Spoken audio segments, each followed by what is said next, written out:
Hey everyone, today we are going to learn about conjunctions, and there are three types of conjunctions. So let's start the video. In today's lesson, we will learn about conjunctions. Tilted and awkward. Conjunctions are either coordinate, subordinate, or correlative. Let's start with coordinate conjunctions. Okay. Without conjunctions, in today's lesson, we will learn about conjunctions.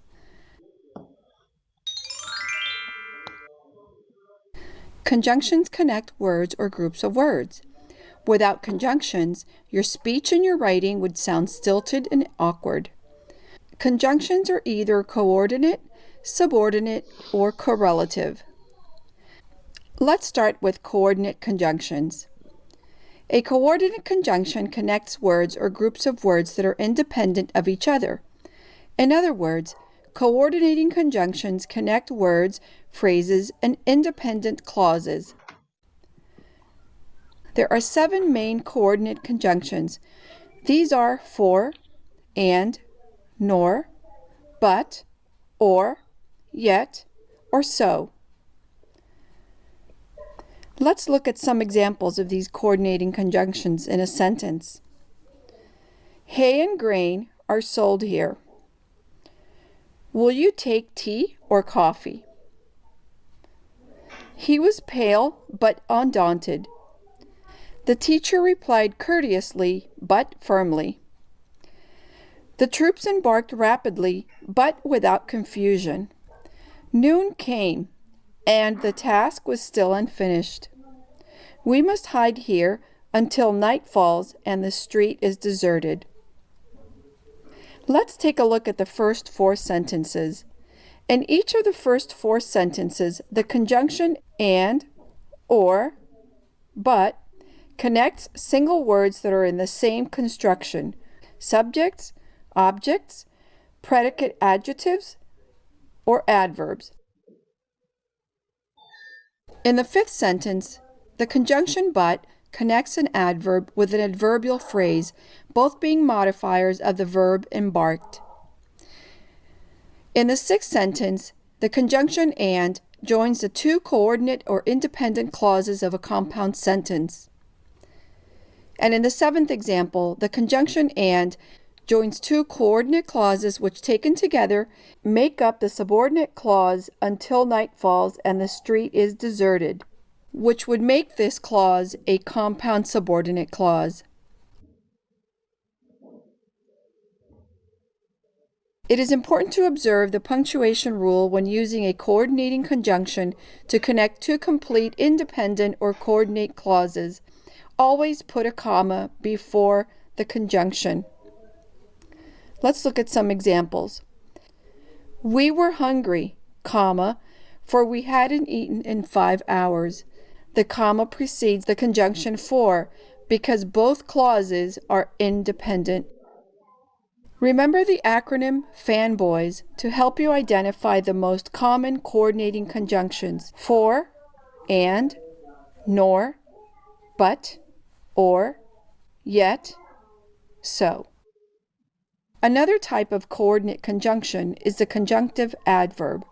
Conjunctive adverbs are classed as coordinating conjunctions because a conjunctive adverb is a type of adverb that joins together 2 independent clauses or sentences. Some examples of conjunctive adverbs are however, moreover, therefore, nevertheless, notwithstanding, furthermore, and consequently. Conjunctive adverbs are used mostly for transition, whether from sentence to sentence or from one paragraph to another. Let's look at an example. I went to the mall after work. However, I did not find what I was looking for. In this example, the conjunctive adverb, however, is used as a transition to coordinate 2 independent clauses. I went to the mall after work. I did not find what I was looking for. Let's look at another example. The album sold over 1 million copies. Moreover, it won a Grammy. The punctuation rule to apply when using conjunctive adverbs to connect two complete sentences called independent or coordinate clauses is to use a semicolon to connect the two independent clauses and place a comma after the conjunctive adverb. You may also separate these into two complete sentences. This only applies when the conjunctive adverb is at the beginning of the independent clause. When the conjunctive adverb appears at the beginning of a sentence, it should be followed by a comma, like in this example. I went to the mall after work. However, I did not find what I was looking for.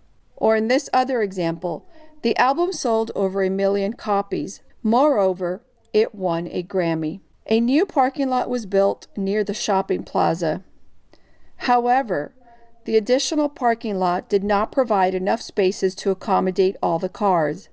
Notice that in these examples, the independent clauses are separated into two complete sentences, and a period is used. The conjunctive adverb appears at the beginning of the sentence and is followed by a comma. Sometimes the conjunctive adverb interrupts the sentence, and you only need to set it off with commas. Let's look at this example. The additional parking lot, however, did not provide enough spaces to accommodate all the cars. Notice that in this example, however, is set off with commas. And when the conjunctive adverb appears at the end, it should be preceded by a comma. Let's look at the same sentence with the conjunctive adverb at the end. The additional parking lot did not provide enough spaces to accommodate all the cars, however.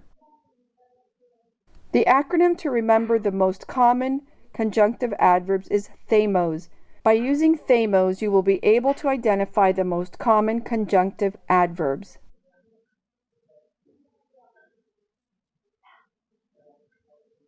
The next type of conjunction is the subordinate conjunction. A subordinate conjunction connects a subordinate clause with the clause on which it depends. In other words, subordinating conjunctions show the relationship between a dependent and an independent clause. The main subordinate conjunctions are although, though, as if, or as though, because, if, since, when used as because, that, unless, whereas, and while. It is important to remember the punctuation rules when it comes to subordinate conjunctions. When the dependent clause is placed first in a sentence, use a comma between the two clauses. Though she saw danger, Martha was not afraid. In this example, the dependent clause, though she saw danger, begins with the subordinate conjunction though, so we separate with a comma. In the next example, the dependent clause is at the beginning and it starts with the subordinate conjunction if. If you prefer, comma, take this seat. Let's look at another example. Because it was raining, comma, we could not go out to play. In all these examples, the dependent clause is at the beginning of the sentence and the subordinate conjunction is at the beginning of the dependent clause. Let's look at an example of the independent clause placed first and the dependent clause second. In this case, do not separate the two clauses with a comma. Martha was not afraid, though she saw the danger. In the previous example, we had seen that the sentence began with the dependent clause and the subordinate conjunction though. But in this case, the dependent clause is at the end and the subordinate clause is in the middle, joining the two clauses. We do not need to insert a comma in this case. Let's look at some more examples. Take the seat if you prefer. Your career will be ruined unless you change your ways. We could not go out to play because it was raining. If you simply remember that subordinating conjunctions that fall in the middle of a sentence are generally not preceded by a comma, or that subordinating conjunctions that begin the sentence should be followed by the comma, you will be okay. Remember the acronym SWABITS to help you identify the most common subordinate conjunctions.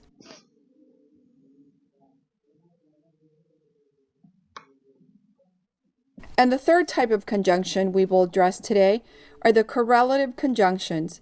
Conjunctions that are used in pairs are called correlative conjunctions. They connect two equal grammatical terms. The main correlatives are both and, not only but also, either or, neither nor, though yet, meaning still, although yet, also meaning still, since, therefore, if, then. Examples of correlatives may be seen in the following sentences. Both lions and wolves are carnivorous. William II was not only the German emperor, but also the King of Prussia. Either brass or copper will do. Neither Keats nor Shelley lived to be old. She asked me whether I was American or Canadian. Though the roads were very bad, yet he managed to reach the city before midnight. Although he betrayed me, still I cannot believe he says he is my friend. Since 4 is the square of 2, therefore 2 is the square root of 4. If Allen's testimony is true, then Gilbert's must be false. To summarize, there are three main types of conjunctions: coordinating, subordinate, and correlative. Got it. A coordinate conjunction connects words or groups of words that are independent of each other. In other words, coordinating conjunctions connect words, phrases, and independent clauses. Remember the acronym FANBOYS. Okay, FANBOYS.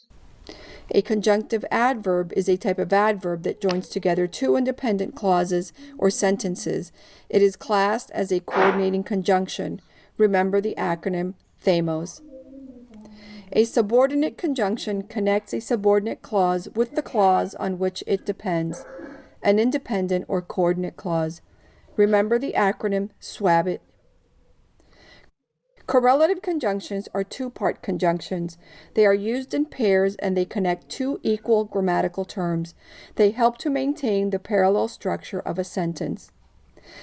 And remember that some conjunctions may change their part of speech. A conjunction may be coordinate, subordinate, or part of a correlative depending on the context in which it is used.